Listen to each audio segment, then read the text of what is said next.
Lorsque Poutine a coupé l'approvisionnement en gaz, cela a eu un impact dévastateur sur la vie des gens et a menacé notre sécurité énergétique. Quand Poutine a demandé à Gazprom de fermer la vanne, ils l'ont fait. Ce n'était pas ce qui était prévu dans le contrat. Aujourd'hui, le Royaume-Uni a cessé toutes ses importations de gaz naturel liquéfié russe. Nous privons Poutine des moyens de financer sa guerre illégale et nous soutenons les pays du monde entier pour qu'ils réduisent leur propre dépendance. Nous devons réduire les... Les amis, ce que vous avez écouté là, que Sunak dit, c'est les accusations contre la Russie. Sunak accuse la Russie d'avoir mis les populations européennes dans les difficultés. Les Européens achetaient le gaz à la Russie et moins cher. Il y avait les gazoducs construits pour livrer le gaz aux Européens parce que la Russie fait partie de l'Europe, ou du moins la Russie est en Europe. Cette Russie qui est en Europe, les Européens n'ont jamais accepté que la Russie intègre leur organisation. De peur de quoi? De la phagocytation. Alors, on va dire, oui, que la Russie va les phagocyter. Et de peur aussi de l'influence russe. C'est mieux de présenter ça comme ça. Et qui a peur de l'influence russe? En fait, ce n'est pas les Européens. C'est l'oncle Sam. L'oncle Sam sait que la Russie au sein de l'Union européenne ne sera pas de son côté. Donc, les États-Unis ne pourront plus vassaliser l'Europe. Et l'Europe sera trop fort. La Russie, ça sera vraiment trop fort. Même les États-Unis en compétition avec ce continent maintenant, c'est-à-dire que la complication est compliquée. Et comme on a des petits dirigeants en Europe, vassalisés, les Américains les mettent la pression à travers les agences et tout ça. La plupart sont cooptés par les Américains. Certains ont travaillé dans les structures américaines et autres. Donc, voilà pour vous comment les Américains ont su dompter l'Europe. Et quand la guerre en Ukraine éclate, parce que l'Europe et les Américains ont voulu affaiblir la Russie, balkaniser la Russie, et ils ont été dans les calculs malsains. Et ils pensaient qu'ils étaient en train de calculer comme ça. Les Russes ne voyaient pas. Et les Russes ne devraient pas réagir. Du moins, dans les calculs, they didn't have the exact figures of the Russian military might. So they thought what they had as figures were the correct figures. So they were prepared to engage Russia in a war before Russia engaged Ukraine there to stop them from having those ideas. You know, the best way to defend yourself is to attack. If you see that there's a problem and you think these people are going to attack, you attack them before they attack you. That's what Vladimir Putin and Russia did. Maintenant, concernant les sanctions, l'Union européenne a mis les sanctions contre la Russie, beaucoup de trains de sanctions, en pensant que ça devrait détruire la puissance économique russe pour ne pas leur donner l'argent pour faire la guerre. D'accord, c'est des stratégies que ces gars ont menées, mais ça a été...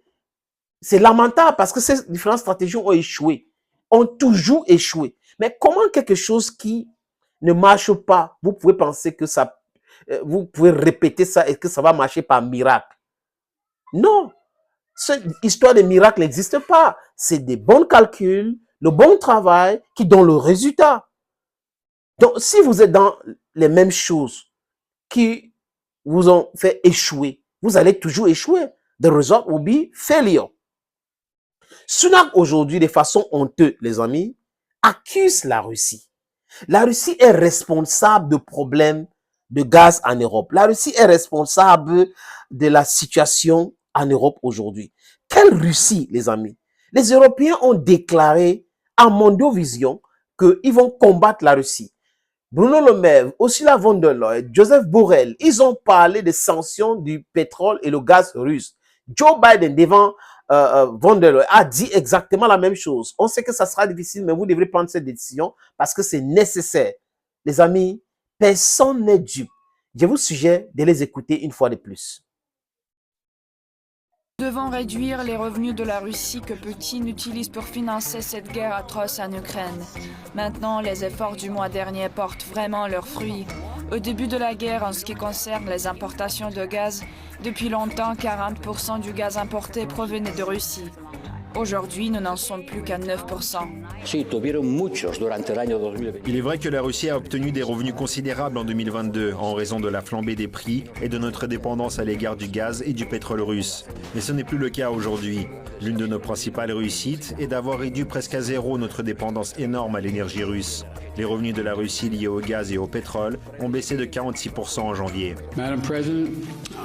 Madame la Présidente, je comprends que renoncer au gaz russe entraînera des coûts pour l'Europe.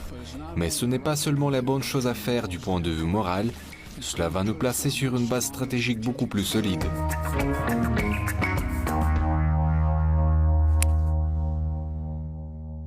Quand vous finissez d'écouter les gens comme ça, les amis, est-ce que vous pouvez les prendre au sérieux? Personne ne peut les prendre au sérieux. Je vous ai fait écouter l'extrait des différents discours. Ce sont eux qui ont suspendu l'achat des gaz russes. Et aujourd'hui, les mêmes politiciens viennent vous dire que c'est la Russie qui a coupé la vente de son gaz. Ah, bala. Désolé les amis. À quel niveau est-ce que la Russie... Ça, c'est la force des archives.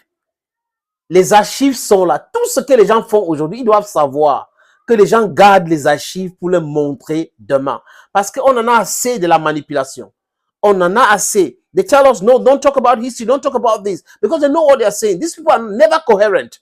They are, let me repeat myself, they are never coherent. They say things they don't believe in, and they think that people will forget easily what they said yesterday. These people plan to suspend the usage of Russian gas. They don't want to buy the gas. They stop buying the gas. Russia did not stop selling the gas to them. So if you stop buying the gas, how did Russia stop selling the gas to you? Where you were saying that you want to stop the usage of Russian gas in your country because you want them to lose a lot of money, not to continue the war. La situation en Europe aujourd'hui est tellement compliquée. Le Royaume-Uni achetait le gaz russe. Et tout le monde sait que le gaz russe est un gaz bon marché, donc moins cher.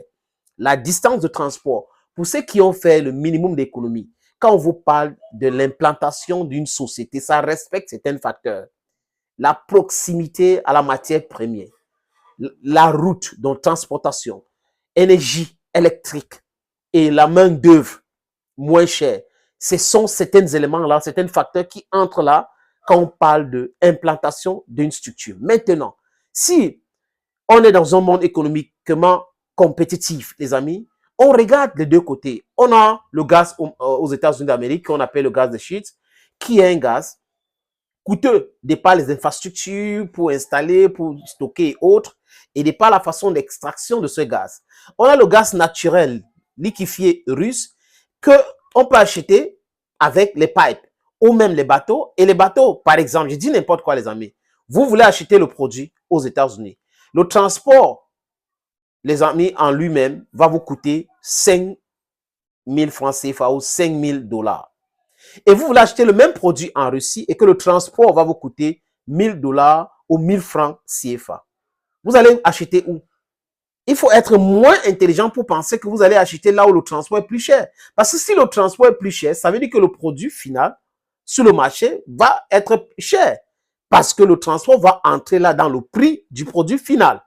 Donc, les gens ne comprennent pas quelque chose. Vous refusez d'acheter le gaz russe. Les Russes vous ont jamais demandé de ne plus acheter les gaz, n'ont jamais stoppé la vente de leur gaz.